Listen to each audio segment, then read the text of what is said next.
এই সরকারের পদত্যাগ ছাড়া বিকল্প কোনো পথ নাই।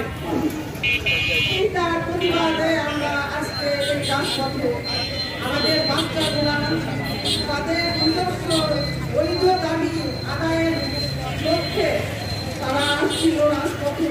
তারা অনেক আগের থেকেই তারা তাদের দাবিগুলো পেশ করেছিল, কিন্তু আজকে এই সরকার, এই ফ্যাসিস্ট সরকার আজকে তার এই পরিণতি করে দিল।